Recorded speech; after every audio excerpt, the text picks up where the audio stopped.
Hello everyone, this is Shannon from That's So Poe, and today I'm doing a review of The Vanished Birds by Simon Jimenez.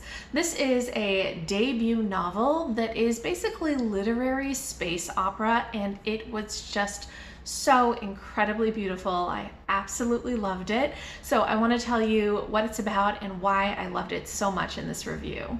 So this story centers around Mia Imani, who is sort of a jaded captain of a cargo spaceship, and she is just doing her job, running different cargo runs, living day to day, paycheck to paycheck, and very disconnected from everything, especially because of the way that space travel works. But one day she and her crew come across a very mysterious boy who doesn't speak, he only plays music, and they bring him into their fold and really develop a connection with him. But there are some very difficult things going on since other people are interested in the boy as well. Content warnings are in the description box below, and there is some heavy content in here, so do read those if that's important for you. So now let me talk about why I loved this book so much, and I have to start with how incredibly beautiful the writing is.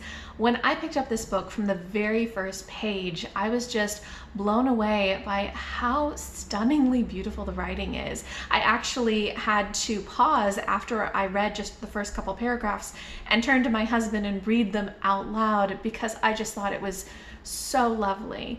This is a book that is incredibly focused on the emotions and the feel, and the words themselves just convey so much of that. A lot of it even reads akin to poetry at times. There were so many points in this book where I stopped and highlighted some sentence because it was just constructed so beautifully. So I want to give you a quick example of what I mean. So here's a quote.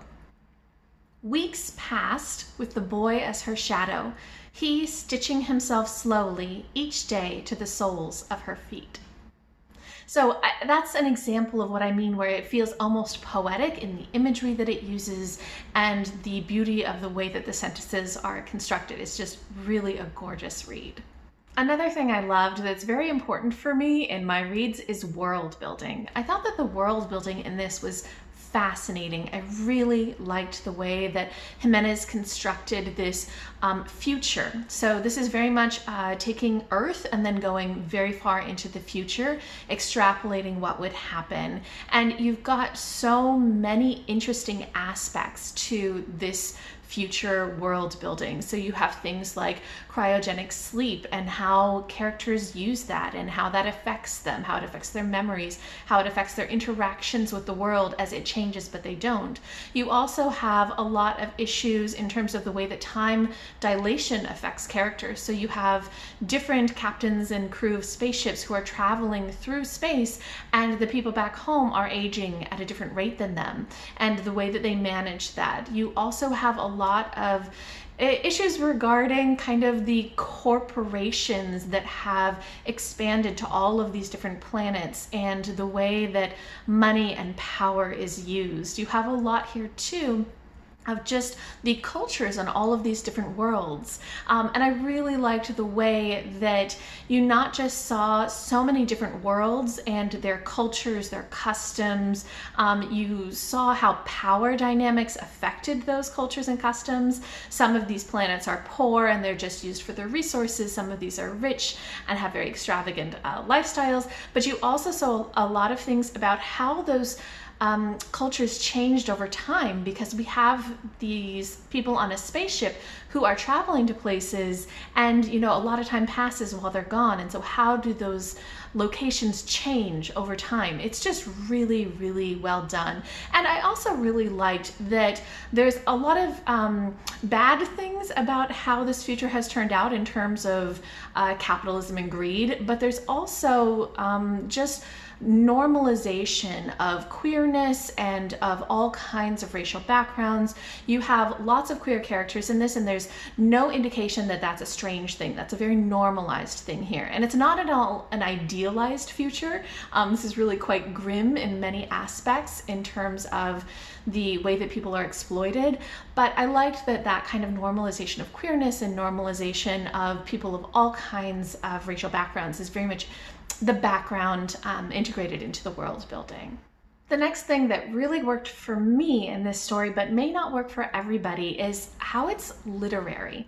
So I think that a lot of space opera tends more towards the action and the plot, but this one does not. This is very literary in feel, even though you've got some excellent space opera world building and space travel and all of these things.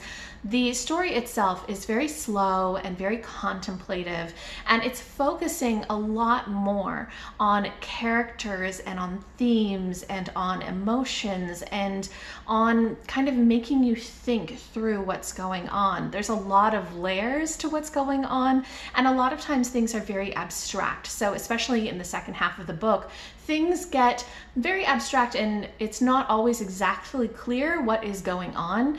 Some of the characters aren't fully aware of everything around them, and so you get bits and pieces.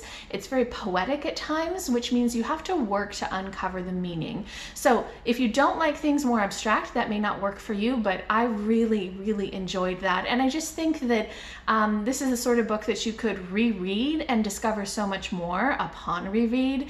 Even just things like making certain connections. So for example, the captain that we follow, her name is Nia Imani, which I recognize those names because they're part of the 7 principles of Kwanzaa. And so Nia means purpose, which is all about building community in Kwanzaa, and Imani means faith, which is all about believing in the righteousness of the struggle.